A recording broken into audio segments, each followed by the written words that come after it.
Hello friends, welcome back to asset builder YouTube channel. मैं हूं आपका दोस्त विशाल और आज हम बात करने वाले हैं टाटा स्टील बीएसएल के बारे में। टाटा स्टील बीएसएल का मर्जर हो रहा है टाटा स्टील कंपनी के साथ।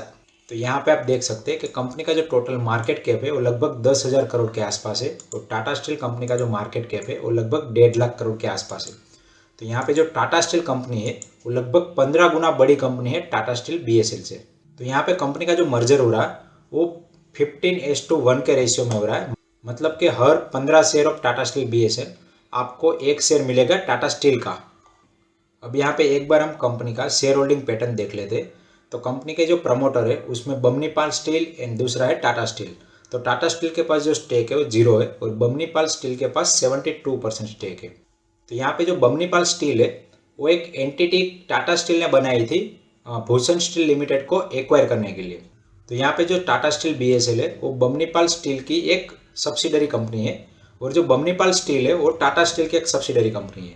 तो ये जो मर्जर होगा उसके बाद ये दोनों ही एंटिटी का कोई भी नामो निशान नहीं रहेगा और ये कंपनी मर्ज हो जाएगी टाटा स्टील के साथ। अगर हम इम्पोर्टेंट डेट की बात करें तो 12 नवंबर से ये कंपनी का जो ट्रेडिंग है वो रुक गया है, क्योंकि 12 नवंबर लास्ट डेट थी। अगर 12 नवंबर को आपने शेयर परचेज कर लिए होते तो आपके डीमेट अकाउंट में 16 तारीख को आ जाते और 16 तारीख इसकी रिकॉर्ड डेट है। तो रिकॉर्ड डेट के दिन जिसके पास भी 15 शेयर हो गए उसको 15 शेयर के बदले एक शेयर टाटा स्टील का मिल जाएगा। अगर मान लीजिए कि आपके पास 30 शेयर है तो आपको 2 शेयर टाटा स्टील के मिल जाएगी।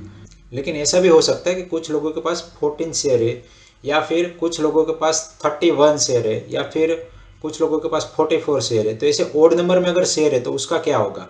तो उस केस में आपको 15 के हिसाब से जो आपका रेशियो बन रहा है उतने आपको टाटा स्टील के शेयर मिल जाएंगे और बाकी के जो 1-2 शेयर या फिर 5-10 शेयर बचते हैं वो शेयर के बदले आपको कुछ एक अमाउंट मिल जाएगा और ये जो अमाउंट है वो डिसाइड करेगी कंपनी। अब हो सकता है कि ये जो प्राइस है वो करंट मार्केट प्राइस के हिसाब से भी मिलेगा या फिर ये जो प्राइस है वो कंपनी डिसाइड करेगी कि कंपनी के पास कितना कैश रिजर्व पड़ा है और उस हिसाब से वो डिस्ट्रीब्यूट कर देगी। तो अल्टीमेटली कंपनी के कुछ नंबर ऑफ शेयर थोड़े से कम हो जाएंगे। तो यहाँ पे जो लोगों को कन्फ्यूजन था कि उनके पास अगर ओड नंबर ऑफ शेयर पड़े हैं तो क्या करना है, तो उनको जो भी एक्शन लेना था वो 12 नवंबर तक ले सकते थे, लेकिन अभी उनके हाथ में कुछ भी नहीं रहा है। अगर 12 नवंबर तक आपने अपना शेयर होल्डिंग 15 के मल्टीप्लाई में कर दिया होता तो फिर आपको उस हिसाब से टाटा स्टील के शेयर मिल जाते, लेकिन अभी आपके हाथ में कुछ भी नहीं है क्योंकि इसका ट्रेडिंग ही रुक गया है। अब एक बार देख लेते हैं कि कंपनी मर्जर होने के बाद किस तरह से उसका बैलेंस शीट सेटल होगा।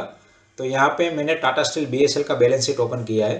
तो यहाँ पे कंपनी के पास जो कैश रिजर्व एंड सरप्लस पड़ा है वो लगभग 25,000 करोड़ के आसपास है और कंपनी का जो बोरोइंग है वो लगभग 5,600 करोड़ के आसपास है। और जो टाटा स्टील कंपनी है उसका एक बार बैलेंस शीट ओपन कर लेते हैं। तो कंपनी का जो रिजर्व एंड सरप्लस है वो लगभग 91,000 करोड़ के आसपास है एंड कंपनी का जो बोरोइंग है वो लगभग 78,000 करोड़ के आसपास है। तो डायरेक्टली जो टाटा स्टील बीएसएल का जो रिजर्व एंड सरप्लस है एंड प्लस बोरोइंग है वो पूरा का पूरा यहाँ पे ट्रांसफर हो जाएगा। तो यहाँ पे कंपनी का हाल का जो डेट टू इक्विटी रेशियो है वो 0.85 का है और टाटा स्टील बीएसएल का जो डेट टू इक्विटी रेशियो है वो लगभग 0.22 का है। तो यहाँ पे कंपनी का जो डेट टू इक्विटी रेशियो है थोड़ा सा कम हो जाएगा और साथ में कंपनी को दूसरा बिजनेस बेनिफिट होगा। तो यहाँ पे जो कंपनी मेन फोकस करती है वो स्टील बनाने में फोकस करती है और जो टाटा स्टील बीएसएल कंपनी है उसमें अगर हम की पॉइंट में देखेंगे तो कंपनी काफ़ी सारी स्टील के अलग अलग प्रोडक्ट्स बनाती है। तो यहाँ पे टाटा स्टील कंपनी को बेनिफिट ये होगा कि कंपनी का एक वर्टिकल इंटीग्रेशन हो जाएगा और फ्यूचर में टाटा स्टील को मर्जर से कितना बेनिफिट मिलता है उसका पता हमें क्वार्टर रिजल्ट से पता चलेगा। तो यहाँ पे जो नेक्स्ट क्वार्टर रिजल्ट आएगा उससे हमें पता चलेगा कि ये जो एक्विजिशन हुआ है उससे कंपनी को कितना फायदा हुआ है। तो यहाँ पे कंपनी का जो मर्जर रेशियो है वो तो फिक्स ही था। अब एक बार हम ट्रेडिंग व्यू में देख लेते हैं। तो यहाँ पे मैंने जो चार्ट ओपन किया है वो Tata steel divided by Tata steel BSL किया है। तो यहाँ पे टाटा स्टील बड़ी कंपनी इसलिए ऊपर रखा है और टाटा स्टील बीएसएल छोटे कंपनी इसलिए नीचे रखा है। यहाँ पे मैं एक बार एंटर कर देता हूँ कि दोनों का जो प्राइस का डिवीजन आ रहा है वो लगभग 15 के आसपास आ रहा है। तो आपको जो भी बेनिफिट मिलने वाला था तो आप कहीं पे भी ये परचेस करते तो लगभग थोड़ा बहुत बेनिफिट मिल सकता था। अदरवाइज इसका जो प्राइस है वो 15 के आसपास ही घूम रहा, मतलब दोनों का जो रेशियो है वो 15 के आसपास ही है। और कंपनी का जो मर्जर है वो डिसाइडेड लगभग अप्रैल में हुआ था, लेकिन उसके ऊपर फाइनल डिसीजन बाद में आया। वो डिसीजन आया अक्टूबर में। आई होप कि टाटा स्टील बीएसएल का जो मर्जर है उसके रिगार्डिंग जो भी इन्फॉर्मेशन हो आपकी क्लियर होगी और आपको जो कन्फ्यूजन था कि आपके पास अगर ओड नंबर ऑफ शेयर है तो उसका क्या करना है तो वो भी आपका क्लियर हो गया होगा। तो लास्ट में इस वीडियो को एंड तक देखने के लिए आप सभी का दिल से धन्यवाद।